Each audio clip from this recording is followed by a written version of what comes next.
दूसरा सेक्शन की ओर शुरुआत करें और दूसरा पार्ट शुरू करेंगे आर्थिक नियोजन। आर्थिक नियोजन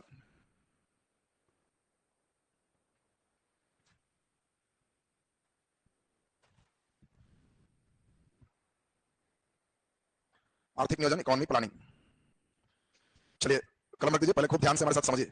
देखिए आर्थिक नियोजन है क्या? पहले तो एक शब्द हम लोग को मिल रहा है, इस शब्द का नाम है नियोजन। नियोजन का मतलब आप लोग समझते हैं, प्लानिंग करना। तो ये है क्या? उपलब्ध संसाधनों को प्राथमिकता के अनुसार समुचित उपयोग करना, इसी को नियोजन कहते हैं। हमारे देश में जितना भी संसाधन है, उस संसाधन में हमारे पास जो पैसा है उसमें अभी प्राथमिकता किसको देना चाहिए, इसी को सोचना नियोजन कहलाता है, प्लानिंग कहलाता है। जैसे आपका नया नया घर बना है, अब मान लीजिए कि प्लास्टर नहीं है, वायरिंग नहीं है, नीचे का जो है टाइल्स मार्बल नहीं है, तो आपके यहाँ उपलब्ध पैसा अभी 50,000 है। तो अब घर वाले लोग प्राथमिकता तय करेंगे कि अभी 50,000 किस में लगाना चाहिए। अब मालूम चले कि 50,000 अभी अब इतना ही रुपया है, अगला रुपया 1 साल बाद आएगा, तो इस पैसे से अभी इसमें सबसे जरूरी चीज क्या है? अब लोग तय करेंगे कि पहले भाई वायरिंग है, वो पंखा ऐसे भी लटक जाएगा, तो गर्मी है तो थोड़ा आराम से रहेंगे। अब खूब टाइल्स मार्बल लगा दे 50,000 में, अब मालूम चले कि वायरिंग नहीं है, पंखा नहीं है, और जो टाइल्स गर्म हो जाए। तो प्राथमिकता के अनुसार से किसमें इसका उपयोग करें, इस समुचित संसाधनों का उपयोग करना ही नियोजन कहलाता है। और दो तरह की कंट्री हैं, एक कंट्री को कहते हैं पूंजीवादी देश और दूसरा कंट्री को कहते हैं समाजवादी देश। ये पूंजीवादी और समाजवादी के विचार आपको हमने समझाया था। विश्व में पहला समाजवादी देश कौन बना? रूस। रूस में 1917 में रूस की क्रांति हुई और इस क्रांति के बाद रूस के सत्ता पर लेनिन बैठे। समाजवादी में होता है कि सबको ठोक पीट के बराबर कर देना और सारा नियंत्रण सरकार अपने हाथ में लेती है। तेल नमक धनिया भी बेचना है और सरकार बेचवाएगी, अपने से दुकान का नहीं खोल। और पूंजीवादी कहता है कि जिसको जो मर्जी वो अपने से करो। ये कहते हैं लेनिन कि जो पैसा कमाए हो बैंक में जमा करो, वो निकलेगा नहीं। पैसा राइफल से ज्यादा खराब है। अगर तुम्हारे घर में राइफल धरागा तो 5 साल का जेल भेजेंगे, और घर में पैसा धरा गया तो 15 साल जेल में बंद करेंगे। बात समझो, पैसा घर में नहीं धराना चाहिए। पैसा है तो बैंक में जमा कर दो, निकलेगा नहीं, सरकारी हो। पैसा रह सकता है लेकिन तो जमा करो। तो हम रेड कर दिया, पैसा धराया तो पिस्तौल धरागा, राइफल धरागा, उससे ज्यादा खतरनाक एक्ट लगेगा पैसा धराने। अब इनका कहना है कि पैसा क्यों रखना चाहते हो? तुम्हारा पैसा रखने का इच्छा क्यों कर रहा है? इसलिए ना कि आपातकाल होगा, बीमार पड़ेंगे, बुढ़ारी में कौन पूछेगा। सरकार कह रही है समाजवादी की हम है ना रिस्क ले रहे हैं, तुम्हारा सारा हॉस्पिटल फ्री, किडनी फेफड़ा तक फ्री बदलेंगे, एक चवन्नी नहीं लेंगे। तुम आओ, बहाल हो, खाना खिलाएंगे, पानी पिलाएंगे, जो जरूरत है फ्री करेंगे। बाल बच्चा जितना है लाओ, स्कूल फ्री, फ्री पढ़ाएंगे। ट्रांसपोर्टेशन आ जाओ हमारे पास, वरीय नागरिक हो, फ्री, एको पैसा नहीं लेंगे। तो तुमको सब हम ही कर रहे हैं, तो पैसा रखने का कौन बीमारी है तुमको? ये उसी पिता के समान है जो बेटा को कहते हैं कि बेटा कुछ भी पैसा है तो हमको दे देना। साइकिल का पैसा आया 2500 रुपया दे दो, हम खाली बाहर बेटा कहेंगे गुड बहुत बढ़िया दे दिया, सीधा लड़का है सब दे दे। तुम हमको हाथ पैकेट में अगर हम धर लिए तो बहुत मारेंगे, कहां से लाए? तुम्हारे पास नहीं रहना चाहिए, तुम क्यों रखना चाहते हो? तुमको जो चाहिए हो सकता है तुम साइकिल का 2500 दिया और अभी एक्सीडेंट साइकिल से हो गया तो हम 25,000 भी लगा देंगे तुम्हें, हम है ना लगा देंगे। तुम उम्र तो चिंता में रहोगे 2500 रहे। अब यही समाजवादी सरकार कहती। तो इनका कहने का सेंस है, दो तरह का घर है, एक व्यक्ति के 4 बेटा है, चारों कमा रहा है। तो ये व्यक्ति कह रहा है कि जो जैसा कमा रहे हो, जिसको जो इच्छा बनाओ, हमको कोई मतलब नहीं। तो ये पूंजीवादी है, इसका मालिक जो पिता है हर बेटे को आजादी दिया कि जिसको जो मर्जी नोट से बना लो, हमको टेंशन मत। दूसरा पिता एकदम टाइट है कि कोई अपना नाम से जमीन नहीं लेगा, जब तक हम बच रहे हैं सब ज्वाइंट फैमिली चलेगा, जो कमा रहा है हमको दो, बैठ के हमारे साथ बोलोगे क्या करना है, हम लोग के पास 10 लाख हो गया, हम लोग वही काम करेंगे, नया जमीन कर देंगे, बिल्डिंग बनाएंगे, जो करो। तो बताओ प्लानिंग की आवश्यकता किसको है? पूंजीवादी वाले को, अलग अलग वाले को कि पैसा एक जगह दे रहा है जिसको? प्लानिंग कौन करे? जो अलग अलग रख रहा है पैसा, तो क्या उसको प्लानिंग की आवश्यकता है? नहीं। उसका मालिक प्लानिंग क्यों सोचेगा? जिसको जो मर्जी है करो। प्लानिंग तो वहां चाहिए जहां सब मिला के पैसा एक जगह। तो इसलिए ये जो प्लानिंग लेसन पढ़ रहे हैं, ये पूंजीवादी देशों का प्लानिंग होगा कि समाजवादी का? समाजवादी का। पूंजीवादी देश में प्लानिंग सरकार सुन के हंसती। सरकार का काम प्लानिंग करना है, तेल नमक धनिया बेचना है, और सरकार का काम देश चलाना है, दुकान चलाना नहीं। और इसलिए प्लानिंग का काम पूंजीवादी देश कहता है कि हमारा नहीं है। और यही चीज कहानी का टर्निंग है। लेनिन जब सत्ता पे आया तो मोदी जी तो केवल कहते भाइयों बहनों 500 और 1000 का नोट नहीं चलेगा, यही बोले थे ना। लेनिन सत्ता में 1917 में आया तो कह दिया कि भाइयों बहनों पैसा है तो बैंक में जमा कर दीजिए, सब सरकारी हो गया, निकलेगा नहीं। जिसके जिसके पास 20 लाख था, 30 लाख था, रातों रात गरीब हो गया, घर में पैसा है तो छिपा लग गया तो जेल चले जाओगे, जिंदगी भर जेल खटो। कई लोग खुश था कि जमीन खरीदे हैं तो अगला दिन अनाउंस हुआ सब जमीन सरकारी है, रजिस्ट्री ऑफिस बंद, हर जमीन सरकारी है, सरकार की जमीन। कुछ लोग खुश थे मकान, तो कहा सब मकान सरकारी है, कोई मकान किसी का नहीं है, सब खाली करो, सबको निकालो। कितना आदमी हम पूछेंगे और कितना मकान रूम बना हुआ उसको देखेंगे और सबको हम देंगे। हल्ला कर रहा है कि सर मेरा घर, भुला जाओ यार मेरा है, कोई घर किसी का नहीं है, सब सरकारी। और जाओ तुम उस रूम में, 2 रूम तुम्हारा हो। रिक्शा चलाने वाला जिसको कुछ नहीं है, पुकारा हुजूर कुछ नहीं, इधर आओ, वो बिल्डिंग देख रहा है उसमें 2 रूम तुम्हारा, सब बराबर बराबर हम बांटेंगे। ऐसा ऐसा हॉल मिला कोचिंग वाला, हॉल तो मिलेगा तो होगा कि बस ये हॉल है, जितना के घर में टीवी है, इस बड़ा बड़ा टीवी यहाँ रख दीजिए, सबके सोफा टांग के यहाँ रख दीजिए, इस सामुदायिक भवन हो गया। जिसको घर में कोई अखबार पढ़ना है आइए यहीं बैठ के पढ़िए, ये घर में कुछ नहीं करना, सब सामुदायिक भवन हो, सारा चीज सरकार नियंत्रण करेगी। ये देखो लेनिन ने रूस में की। कोई पैसा नहीं कमाएगा, तुमको जो करना है सरकार, तुमको जान के आश्चर्य होगा रूस में। वहां भी बीपीएससी ऑफिसर जैसे बीपीएससी, वहां का भी पीसीएस है, अधिकारी बनोगे, एसडीओ बनोगे, बीडीओ बनोगे, कोई क्लर्क होगा, कोई चपरासी होगा, सब हो। लेकिन लेनिन कहता है कि सब होगा लेकिन सबका पेमेंट एक रहेगा। इन्हीं चपरासी को 5,000 देंगे और तुम एसडीओ बन गया तो 50,000 देंगे, फिर तो तुम अमीर हो जाएगा, गरीब हो जाएगा। उतने पैसा देंगे जिसमें खा के जिंदा रहो, उसके बाद बच जा रहा है तो बैंक में जमा कर दो, निकालना नहीं। हाँ बाकी तुम्हारे अंदर क्षमता है, योग्यता है तो तुमको कुर्सी अच्छा मिलेगा, क्या एसडीओ सलाम साहब ही होगा, लेकिन नोट की बात मत कर। नोट सब बराबर रहेगा, आर्थिक रूप से मैं किसी को अमीर किसी को गरीब नहीं बनने दूंगा। इस समाजवादी देश दिक्कत क्या हुआ, 17 में लागू हुआ, 18 आते आते रूस एकदम बैठ गए, 19 आते आते और खत्म, और सब काम ही करना बंद कर दी कि जब पैसा होगा तो बैंक में जमा करो, सरकारी हो जाएगा। काहे के लिए होगा? आराम से 12 बजे उठो, खाने में थोड़ा बहुत करो, फिर मिजाज से सुतो। बात समझ लो। ये समाजवादी विचार अगर होगा कि पैसा नहीं रखना है, तुम देखा होगा गीता का उपदेश समाजवादी विचार है, पूंजीवादी नहीं। क्या लाए थे? खाली हाथ आए थे, क्या लेके जाओगे? तुम्हारा धरती पर क्या है? ये सब लाइन सुनने के बाद पूंजी से माया मोह टूटने लगता। कि क्या लेके जाओगे, तो इसका मतलब है कि पूंजी नहीं चाहिए, तो समाजवादी विचार। अब जो आदमी ये कहेगा कि खाली हाथ आए थे, पूरी जिंदगी हवाई जहाज उड़ेंगे, एसी में चलेंगे, खाली हाथ जाएंगे लेकिन कुछ नाम पहचान छोड़ के जाएंगे, ये पूंजीवादी देश हो। तो अब देखिए पूंजीवादी के विचार अलग है, समाजवादी विचार अलग है। 1921 आते आते लेनिन के फार्मूले गड़बड़ हो, लेनिन ने सोचा था कि सब के ठोक पीट के बराबर कर देंगे तो एक हो जाए। रूस विश्व का सबसे बड़ा देश है, भारत से भी बड़ा, उसको लेनिन ठोक पीट के सही कर दी। कितना टफ काम है समझ रहे हो? आज मोदी जी अनाउंस कर दें कि बैंक में सब जमा पैसा सरकारी हो गया, समझ लो रोड और रेल का क्या होगा। खाली अनाउंस कर दें कि सब जमीन सरकारी हो गया, बेचना नहीं है, तो समझ लो जिसका जमीन हो क्या करेगा। और लेनिन उस जमाने में सबको ठोक पीट के कर दी, सबके बराबर कर दिया। मजदूर लोग एकदम डल्ला पर अमीर के घर में जा रहा है, कह रहा कि वाह, ये घर को तो हम दूर से छूते तक नहीं थे और उसमें दूर में हमको फ्लैट मिला हुआ। इतना हाई फैसिलिटी लेनिन मजदूर को दिया, सबको इक्विवेलेंट कर दी। अब 21 आते आते उसको अपनी नई आर्थिक नीति लाना पड़ा, जिसको नेप कहते हैं, न्यू इकोनॉमी पॉलिसी। लेनिन ने लाया और कहा कि नहीं, कुछ प्राइवेट अलाउ है, एक आगो टीवी चलेगा, हल्का बैंक में रख सकते हो, हल्का निकाल सकते हो, सुधार की। तो देखा कि नहीं सुधार करेंगे पूरा मामला ही हमारा गड़बड़ हो जाए। और इसीलिए 21 में लेनिन ने सुधार किया, और लेनिन का सुधार रूस के लिए समझो कि सबसे चट्टान विकास में साबित हुआ, ग्रेनाइट साबित हुआ। 1924 में लेनिन की मृत्यु हो गई। लेनिन जब मरा तो सब गरीब आदमी ऐसे रो रहा था कि देख के पता लगाना मुश्किल था कि किसके परिवार से। ये लोग होता है ना, मर गया तो ज्यादा रोते देखते हैं तो लगता है कि इनके घर का, तो सब वैसे ही लाइन से रो रहा है, देख के लग रहा है कि उसके घर का, कि उसके घर का। मामला ये था कि लेनिन को दफना देते तो सब बैठ के प्लान कर रहा था कि रात में इसका कब्र में से लाश निकाल के ले जाएंगे, कि हमारा बेटा जितना नहीं किया उतना लेनिन किया, वैसा वैसा अपार्टमेंट फ्लैट में रूम दिलाया, इसको अपने तरफ से दफन करेंगे। वैसा ये नहीं, सब बैठ के ही सोच रहा है, मरने के बाद भी शांति नहीं मिलता है। अब सोच लो कि लेनिन के लाश को शीशा में बंद करके केमिकल डाल के रख दिया गया कि दफन नहीं होगा, घंटों लोग बैठे रहते थे। आज लेनिन के मरे हुए सोच लो कि 1 साल बाद 100 साल पूरे हो जाएंगे और अभी तक उसका लाश क्लास में बंद। हाँ, 2024 एक निर्णायक वर्ष होगा, लेनिन से क्वेश्चन को पूछा जाए। 2024 का कोई एग्जाम होगा तो क्वेश्चन पूछेगा, कारण लेनिन के मरे हुए 100 साल होंगे और अब प्लान किया जा रहा है कि इसके लाश को मिट्टी में दफन किया जाएगा। अब प्लान किया जा रहा है 100 साल बाद। कितना महान भाव है लेनिन, और रहे भी क्यों नहीं, भारत से बड़ा देश को ठोक पीट के बराबर करना, इतना टफ काम को उसने कर दिया। अब लेनिन 1924 में मर गया, उसके मरने के बाद रूस का हेड बने स्टालिन। 1924 के बाद स्टालिन हेड बने, और स्टालिन पहला व्यक्ति है जिसने रूस के डेवलपमेंट के लिए एक 5 साल की योजना बनाया, जिसको पंचवर्षीय योजना कहते हैं। और देखो, विश्व का पहली योजना यही 1924 में रूस में स्टालिन के द्वारा बनाया।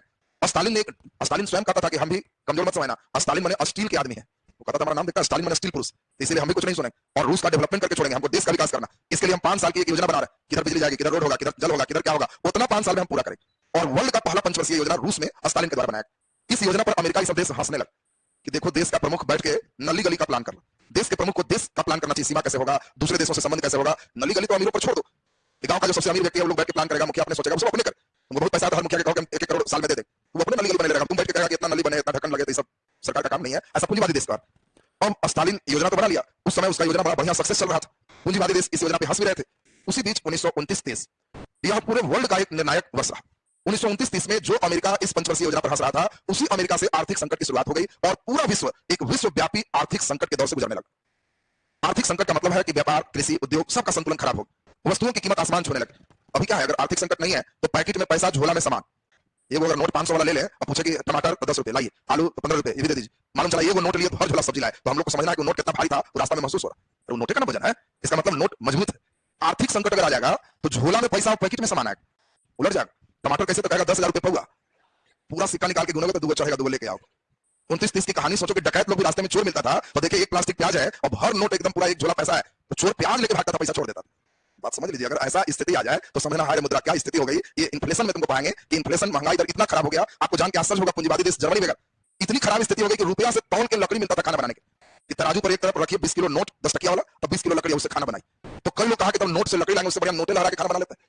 तो ये हाइपर इन्फ्लेशन आएगा, इकोनॉमी का ऐसा हाइपर इन्फ्लेशन वर्ल्ड में एक ही बार आया है 29-30 इकोनॉमिक्स के लिए एकदम टर्निंग पॉइंट, सब पूरे विश्व को सुधार दी। और सोचो जर्मन वगैरह में नोट झोंक के खाना बनाते थे, एक रोटी की कीमत 15,000 रुपया जलता था, तो रोटी तैयार हो, तो मालूम चला 21,000 में रोटी मिले, तो समझ लो क्या घर बिकेगा 50 लाख, और मालूम चला कि होटल में बैठ के पूरा भर पेट खाया तो 3 टाइम में 50 लाख खत्म हो।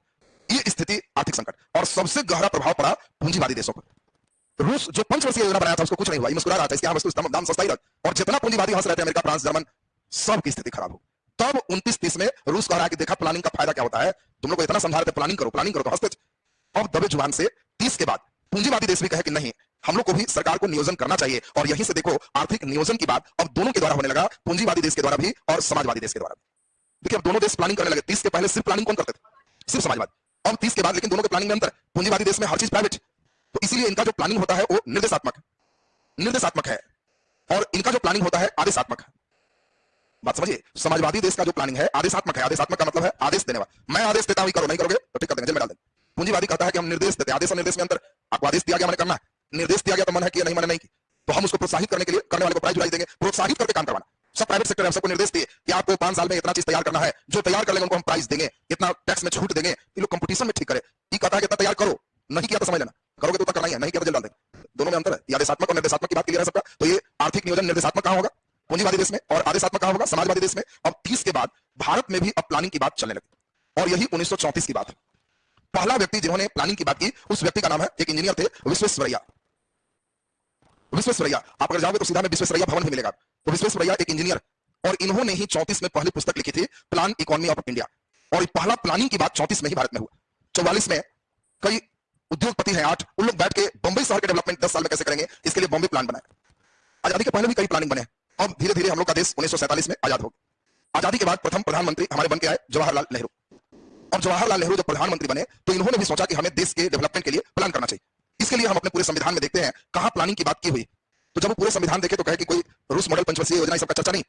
तब भी उन्होंने कहा कि नहीं, हम अपने देश के विकास के लिए रशियन मॉडल का पंचवर्षीय योजना अपनाएंगे। इसके लिए एक योजना बनाएंगे और योजना बनाने वाली एक कमेटी बनाएंगे। और यही 15 मार्च 1950 जवाहरलाल नेहरू ने योजना आयोग का गठन किया। क्या इस योजना आयोग का वर्णन संविधान में है? नहीं, संविधान में कहीं नहीं लिखा। ये जवाहरलाल नेहरू का अपना एक प्लान है कि योजना आयोग का मतलब क्या है। ये देश का एक थिंक टैंक होगा। इसे देखो, शब्दों पर ध्यान देना। थिंक टैंक, थिंक टैंक समझते हो? टैंक माने टंकी और थिंक माने सोचे वाला। इन्हें भारत के बुद्धिमान सोचे वाला आदमी की टंकी में बंद कर दे और इनका सोच को पाइपलाइन से रिसाव करेंगे, जहां जहां है इसके डेवलपमेंट करेंगे। तो बुद्धिमान बंद करने का मतलब है मीटिंग।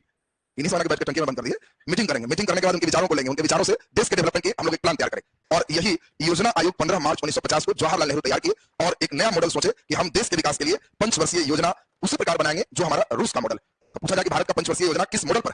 रूस मॉडल पे है। और हम लोग रूस के मॉडल पर ही पंचवर्षीय योजना तैयार करना शुरू किए। इस योजना आयोग के अध्यक्ष प्रधानमंत्री को पदेन कहा गया कि प्रधानमंत्री ही इसके अध्यक्ष हो। देखो कल का क्वेश्चन आ जाए, कहो पीछे बोलो, जल्दी बताओ। योजना आयोग के अध्यक्ष का कार्यकाल होगा 2 साल, 4 साल, 5 साल, 6 साल। पदेन रहेगा। Very good. बोलिए कितना साल? 5 साल। अच्छा बैठ जाइए, तू बता दे। योजना आयोग के अध्यक्ष का कार्यकाल 5 साल होगा। बैठ जाइए। प्रधानमंत्री आज बने हैं और कल सरकार गिर गया तो अध्यक्ष रहेंगे कि खत्म होगा? खत्म होगा। तो इसीलिए इनका कार्यकाल निश्चित नहीं है। 5 साल नहीं बोलना, 5 साल वाले लड्डू नंबर आ जाएगा। और इसीलिए खूब पूछता भी है, वो जान के पूछता है कि लड़का लोग 5 साल देखते ही मारेगा, ठीक है, इससे चॉइस ए में 5 दे देता और डी में देता है निश्चित नहीं है, तो हंसता है निश्चित नहीं है। प्रधानमंत्री अध्यक्ष होता है निश्चित नहीं, कैसे? अरे निश्चित नहीं है कि आज बना प्रधानमंत्री अध्यक्ष, कल उसका हार्ट फेल, खत्म, अध्यक्ष गया, दूसरा फिर चुनागा नया अध्यक्ष। तो कार्यकाल इसका 5 साल का नहीं है। पदेन जो प्रधानमंत्री है जितना दिन है उतना ही दिन रहेगा। तो अब आपके लिए ये चीज हो गया। इस योजना आयोग में एक उपाध्यक्ष चुने जाएंगे और कई अर्थशास्त्र के ज्ञाता व्यक्ति को सदस्य चुने जाएंगे और ये सभी मिलकर के देश के विकास की एक प्लानिंग करेंगे, योजनाएं बनाएंगे। इसके लिए योजना आयोग बनाएगा। और ये देखिए ध्यान से, योजना आयोग पर पंचवर्षीय योजना जवाहरलाल नेहरू का सोच था। और जवाहरलाल नेहरू का मतलब धीरे धीरे कई पार्टी समझ गए कि संविधान में नहीं है, ये कांग्रेस का दिमाग। और इसीलिए जैसे ही मोदी जी प्रधानमंत्री बने 2014 में पहली बार, 14 से 19 और 2019 से 24 दूसरा कार्यकाल इनका चल रहा। 24 में इंपॉर्टेंट होगा, उधर लेनिन के 100 साल हो जाएंगे, इधर मोदी जी के 10 साल हो जाएंगे। बात समझे? तो अब ध्यान दीजिए, तो 14 में जैसे ही प्रधानमंत्री बने 15 अगस्त के झंडा फहराए, बस झंडे फहराने में अपना पूरा अधिकार निकाले कि पंचवर्षीय योजना बेकार चीज है, संविधान में नहीं है, योजना आयोग एकदम संविधान में नहीं है, हम इस सबसे अलग होकर नया चीज बनाएंगे, national institution for transforming India, और इसको हम नीति आयोग कहेंगे। भाषण में 14 में दे दी। और जैसे ही 15 का 1 जनवरी आया, बस इन्होंने कहा योजना आयोग गया, नीति आयोग स्थापित। तो कभी भी आपसे पूछा जाएगा कि नीति आयोग की स्थापना 1 जनवरी 2015, रटना नहीं, बस मोदी जी से चेक कर लेना। और जैसे ही मोदी जी आएंगे तो आपको लगता है कि पंचवर्षीय योजना चलेगा कि बंद? बंद। कहेंगे ये कौन योजना है जी 5 साल का? हम पंचवर्षीय योजना नहीं चलाएंगे, हम एक ही बार 20 वर्ष का प्लान बनाएंगे और हर 2-3 साल 5 साल पर समीक्षा करेंगे, कहा है आगे क्या होगा, लक्ष्य निर्धारित होगा, भारत 2020, मेक इन इंडिया और नए नए हम लोग डिजिटल इंडिया, ऐसा ऐसे प्लान बनाएंगे। और प्लान बनाने के बाद सोचेंगे कि इतना साल में भारत में इंप्लीमेंट करना है, हम ऐसी योजनाओं से बढ़ेंगे, ये योजना नहीं चलाएंगे। अब दोनों में डिफरेंस समझाएंगे। और इस प्रकार योजना आयोग वर्तमान में नहीं। क्वेश्चन पूछा जाएगा योजना आयोग के अंतिम अध्यक्ष कौन थे? बोल। हाँ, अरे नालायक, अध्यक्ष प्रधानमंत्री होते हैं, तो तुम्हें प्रधानमंत्री अंतिम कौन होगा? मोदी जी से ठीक पहले कौन होगा? मनमोहन सिंह। रटना नहीं है, कई बार ये भी पूछता है योजना आयोग का प्रथम अध्यक्ष कौन थे? तो ये रटने की बात है, जब अध्यक्ष प्रधानमंत्री होती है, रटना क्या है कि नहीं मालूम है, पहला वाला सर, प्रधानमंत्री जो पहला अंतिम कौन है? मनमोहन सिंह। नीति आयोग के पहले अध्यक्ष कौन थे? नरेंद्र मोदी। जो स्थापित करेगा नीति आयोग का प्रधानमंत्री अध्यक्ष होगा, सब मोदी हो, इसमें भी उपाध्यक्ष होंगे। और नीति आयोग के पहले उपाध्यक्ष कौन थे? अरविंद पनघड़िया। पहले अध्यक्ष कौन है? अरविंद पनघड़िया। दूसरा राजीव कुमार। वर्तमान उपाध्यक्ष कौन है? नीति आयोग के वर्तमान उपाध्यक्ष कौन है? सुमन बेरी। एकदम एक एक करंट ठीक ठाक रखोगे। ये तीसरा उपाध्यक्ष अभी चल रहा है, सुमन बेरी तीसरे अध्यक्ष हो गए। तो डॉक्टर सुमन बेरी, ध्यान दीजिए, ये डॉक्टर सुमन बेरी लेडीज है कि जेंट्स है? हाँ, तो जेंट्स है, लेडीज मत मार देना। ध्यान दीजिए, देखो खुश लेडीज है। तो अब ध्यान दें, नीति आयोग जो चल रहा है उसमें तीसरे अध्यक्ष भी बने हैं सुमन बेरी। पहला नंबर कौन है? अरविंद पनघड़िया। दूसरा राजीव कुमार। तो ये अभी हम लोग जस्ट अब ध्यान से समझें। देखो धीरे धीरे आपको एक स्टेप आए, तब तुम समझोगे कि जब कांग्रेस की सरकार हटेगी तो ये खत्म हो जाएगा। क्यों? अगला आएगा तो कहेगा संविधान में है का, और जब तुम अपने मर्जी से किया तो हम भी अपना मर्जी से कोई आयोग बनाएंगे, तुम्हारा वाला क्या? पंचवर्षीय योजना खत्म हो जाएगा। और जब फिर कांग्रेस की सरकार आ जाएगी तो कहेगी कि नहीं, पुराना ठीक था, ये खत्म करो और पंचवर्षीय योजना चालू करो। तो बीच में लोग पूछेगा कि 10 साल गैप हो गया तब, तो कहेंगे कोई बात नहीं, इस समय योजना अवकाश, प्लान हॉलीडे माना जाएगा। योजना का छुट्टी होता है, गर्मी का छुट्टी, हॉलीडे। तो इस तरह से योजनाओं में अवकाश मिलेगा। तो कई अवकाश के रीजन भी आप समझोगे। अब सबसे इंपॉर्टेंट है प्रथम पंचवर्षीय योजना। प्रथम पंचवर्षीय योजना 1951 से 56 हमारे जवाहरलाल नेहरू प्रधानमंत्री रहे हैं और उस समय हिराड डोमर एक बहुत बड़े अर्थशास्त्री, तो हिराड डोमर मॉडल पर इसको स्थापित किया गया। और हुआ कि सरकार के पास जो पैसा है, क्या किया जाए? 2 उपाय है। 1 अरब भारत की आबादी है, तो सबको 1-1 रुपया दे देते हैं। हर आदमी के कहेंगे कि खाता में 1-1 रुपया गया है, चेक करो, 1 अरब खत्म हो जाएगा। या दूसरा 1 अरब से बड़ा सा फैक्ट्री लगा देते हैं और उसमें कई लोग रोजगार दे देते हैं और कहेंगे इसका प्रोडक्शन जाएगा। अच्छा कौन हो, पहला वाला 1-1 रुपया दे देना कि दूसरा वाला? दूसरा वाला अच्छा हो। अरे तुम्हारे पास 100 रुपया है और किसी के यहाँ गए हो तो एक तो है कि 10-10 रुपया 20-20 रुपया 5 बचा के दे दो, और दूसरा कि 100 रुपया में मिठाई खरीद के ले जाओ, डायरेक्ट सबको अपना बांट लेगा, तो इस सेकंड ऑप्शन ज्यादा लोग रहता है। नहीं तो फिर छोटकनों का गया 20-20 दिया, वैसे ना 1 किलो था डिब्बा ज्यादा हो। तो उसी प्रकार से अब यहां पे बात समझिए, प्रथम पंचवर्षीय योजना में जवाहरलाल नेहरू कह रहे हैं कि हम ध्यान किस पर देंगे? कृषि पर। कृषि पर ध्यान देंगे। और हमारा मॉडल क्या होगा? हेराल्ड डोमर मॉडल का मतलब trickle down theory. Trickle down समझते हो? ट्रिकल डाउन का मतलब है कि हम अमीर को अमीर बनाएं और उसका लाभ गरीब तक छन के जाए। बात समझे? गरीब को अमीर बनाने के चक्कर में नहीं रहेंगे तो नहीं होगा। एक आदमी अमीर है, उसके पास 1 अरब है, तो उसको कहेंगे 1 अरब ले लो, 2 अरब, उतना पैसा उसको हो जाएगा, फैक्ट्री खोल देगा और तब वो बढ़िया इतना बड़ा सिस्टम करेगा कि सही हो जाएगा। गरीब को देंगे तो वो अपना घर द्वार बनाने में लगा रहेगा, उसको तो कुछ है नहीं, तो प्लान ठीक से करेगा नहीं। तो इसीलिए ये प्लानिंग ट्रिकल डाउन ये है। जैसे गर्मी के दिन में तुमने देखा होगा शंकर जी पर एगो घड़ा में छेद करके पानी भर दिया जाता है, देखा है? शंकर जी के ऊपर वो घड़ा, ऊपर पानी भर दिया, नीचे वो छेद है, बूंद बूंद चूते रहता। नेहरू जी यही कह रहे हैं कि हम अमीर लोग में ऐसे पैसा भर देंगे और नीचे से वो छेद कर देंगे, घबराना नहीं, लोक कल्याणकारी राज। तो इसका छेद करने से डेवलपमेंट बूंद बूंद सब लोग पर छुएगा, सबको लाभ मिलेगा। यानी नेहरू जी की थ्योरी में छोटे चीज पर ज्यादा ध्यान होगा कि बड़ा बड़ा सिस्टम। और इसी के अंतर्गत प्रथम पंचवर्षीय योजना में कृषि पर नेहरू जी ध्यान दिए और इसमें सबसे ज्यादा डेवलपमेंट हुआ नदी घाटी परियोजना, बांध का। नेहरू जी अमेरिका घूमने गए, वहां टेंसी प्लान देखे, टेंसी नदी घाटी परियोजना देखे तो बड़ा खुश हुए कि वाह, वो जस्ट इंडिया में आए। बंगाल का सूख था दामोदर नदी घाटी परियोजना, इन्होंने कहा कि इस पर बांध बांध के चारों तरफ नहरों का जाल, बिजली बनाओ, एकदम पर्यटन का बढ़ावा, मछली मारेगा, सड़क बनाओ, पूरा पूंजी इसमें इन्वेस्ट की। फिर उड़ीसा गए तो महानदी घाटी परियोजना, उड़ीसा में गए, हीराकुंड बांध सबसे बड़ा बांध बांधी। इसी समय सतलज नदी पर भाखड़ा नंगल बांध, ये सबसे ऊंचा बांध बांधिए, सब प्रथम पंचवर्षीय योजना का। इतने बड़े बड़े काम किए कि पूरे पैसा हम लोग इसमें इन्वेस्ट करते और हम लोग मान के चले इसका लाभ सभी जगह मिलेगा। पहला पंचवर्षीय योजना बहुत सक्सेस रहा, बहुत बढ़िया चला। अब दूसरा पंचवर्षीय योजना की बारी आई, तो बोलो दूसरा पंचवर्षीय योजना कब से हो जाएगा? 1956 से 61। और शास्त्री है पीसी महालनोबिस, और पीसी महालनोबिस के मॉडल पर आधारित है। हमारे नेहरू जी कहे कि पहला में हम कृषि पर ध्यान दिए तो दूसरा में उद्योग पर ध्यान दें। खाली भोजन से नहीं होगा, फैक्ट्री लगाना पड़ेगा। हमारे देश की स्थिति इतनी अच्छी नहीं थी कि फैक्ट्री बैठाएं, फिर भी नेहरू जी लौह इस्पात संयंत्र की स्थापना दूसरी पंचवर्षीय योजना में की। और इसी में जो सबसे इंपॉर्टेंट सभी लौह इस्पात है, दुर्गापुर, राउरकेला, सबसे पूछेगा किसमें स्थापित है? बोकारो ध्यान रखना तीसरा में हो जाए, लेकिन दुर्गापुर है, राउरकेला है, भिलाई है, ये सभी लौह इस्पात संयंत्र दूसरा में है। तो क्वेश्चन आएगा दूसरी पंचवर्षीय योजना में बल दिया गया कैसे उद्योग पर? लघु एवं कुटीर उद्योग, हल्का उद्योग, भारी उद्योग। भारी उद्योग पर बल दिया गया। और दुर्गापुर कहां है? पश्चिम बंगाल। किसके सहयोग से खोला गया? ब्रिटेन के सहयोग से। राउरकेला जर्मनी के सहयोग से, राउरकेला है का उड़ीसा में, भिलाई रूस के सहयोग से। हर देश के सहयोग से हम लोग ये द्वितीय पंचवर्षीय योजना में बड़े बड़े फैक्ट्री खोले। तब बारी तृतीय की आएगी, पहले इतना दूर लाइन अप करके हम फटाफट लिखे और तब तृतीय पंचवर्षीय योजना हम लोग चलेंगे। नीचे लिख दीजिए, ये एक अच्छा लेसन है और अगले दिन पूरे कंप्लीट करेंगे इसको। और तब पिछले बार भी बीपीएससी में यहां से क्वेश्चन आपसे पूछा गया था, आर्थिक नियोजन। नीचे लिख दीजिए, प्राथमिकता के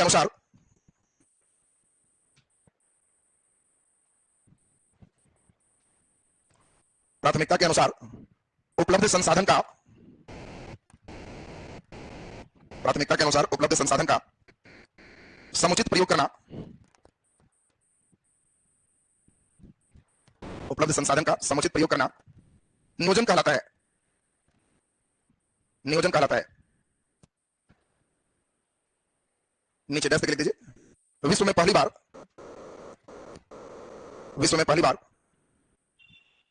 रूस के स्टालिन के द्वारा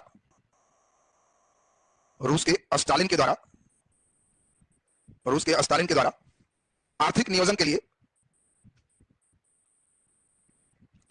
लिए पंचवर्षीय योजना का निर्माण किया गया। आर्थिक नियोजन के लिए पंचवर्षीय योजना का निर्माण किया गया। पंचवर्षीय योजना का निर्माण किया गया। नीचे डैश लिख दीजिए, 1929-30 में 1929-30 में विश्वव्यापी आर्थिक संकट उत्पन्न हुए। विश्वव्यापी आर्थिक संकट उत्पन्न हुए जिसका प्रभाव पूंजीवादी देश पर अधिक पड़ा। जिसका प्रभाव पूंजीवादी देश पर अधिक पड़ा।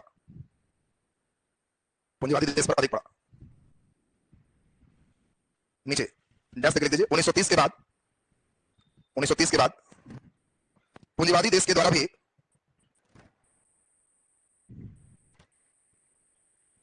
के द्वारा भी आर्थिक नियोजन की पद्धति अपनाई गई।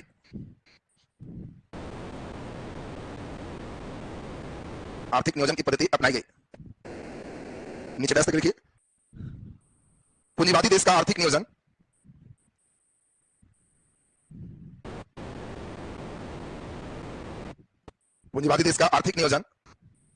निर्देशात्मक होता है तथा समाजवादी देश का आदेशात्मक।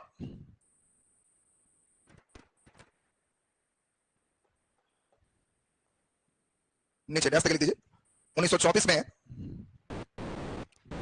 1934 में विश्वेश्वरैया द्वारा प्लान इकोनॉमी ऑफ इंडिया लिखा गया। विश्वेश्वरैया द्वारा प्लान इकोनॉमी ऑफ इंडिया लिखा गया। प्लान इकोनॉमी ऑफ इंडिया लिखा गया। नीचे डैश लिख लीजिए। 1944 में बॉम्बे के उद्योगपतियों ने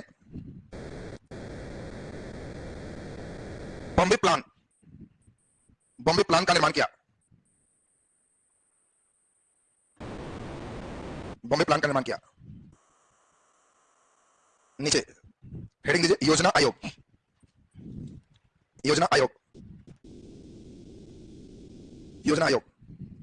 नीचे डैश देखिए। इसकी स्थापना 15 मार्च 1950 को हुआ। 15 मार्च 1950 को हुआ। डैश देखिए। यह एक योजना बनाने वाली संस्था है। जिसका उल्लेख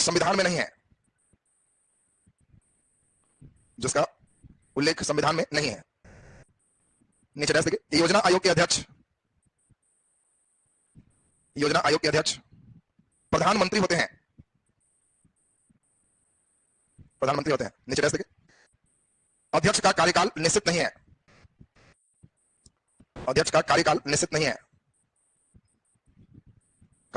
नीचे डैश देखिए। प्रथम अध्यक्ष जवाहरलाल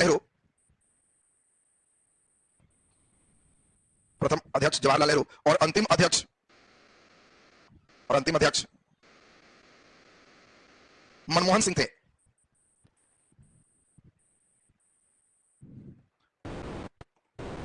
नीचे लिख दीजिए। नीति आयोग ब्रैकेट में NITI नीति आयोग।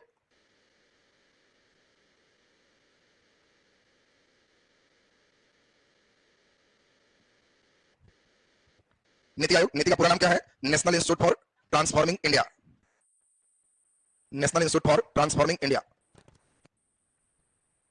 नीति national institute for transforming India. नीचे डैश लिखो। इसकी स्थापना 1 जनवरी 2015 को हुआ।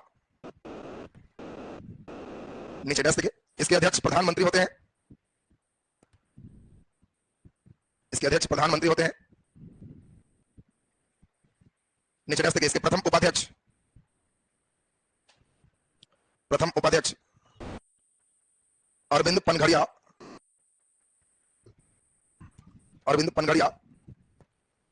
तथा वर्तमान उपाध्यक्ष डॉक्टर सुमन बेरी हैं। नीचे छोटा सा हेडिंग दे दो। राष्ट्रीय विकास परिषद NDC नेशनल डेवलपमेंट काउंसिल।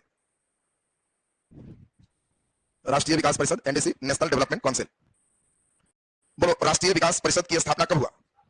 तो इसकी स्थापना है 6 अगस्त 1952। किस लिए किया गया? प्रधानमंत्री के साथ साथ सभी राज्य के मुख्यमंत्री इसके सदस्य हों। इसमें जो पास हो जाएगा, इसीलिए इसको कैबिनेट से भी ऊपर सुपर कैबिनेट कहा गया।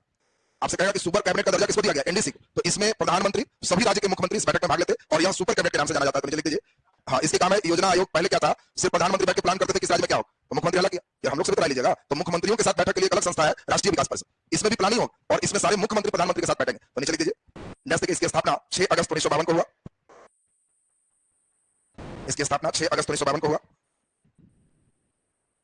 नीचे डैश देखिए। इसमें प्रधानमंत्री के साथ साथ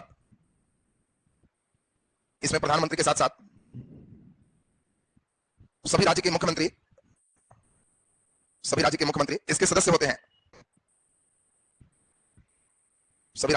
इसके सदस्य होते हैं। नीचे डैश देखिए। इसे सुपर कैबिनेट कहा जाता है। चलिए नीचे हेडिंग दो। पंचवर्षीय योजना। 5 ईयर प्लानिंग। बोलो, भारत में जो पंचवर्षीय योजना है किस देश से प्रेरित है? रूस से। तो नीचे डैश लिख दो। भारत का पंचवर्षीय योजना रूसी मॉडल पर आधारित है।